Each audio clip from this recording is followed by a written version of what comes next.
You want to get any girl's number? Just compliment her eyebrows. Who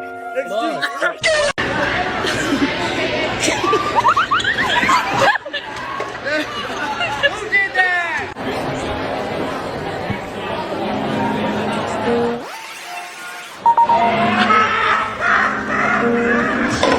Did you pray today? Good if you did it. How about the Dickie John from Gangster?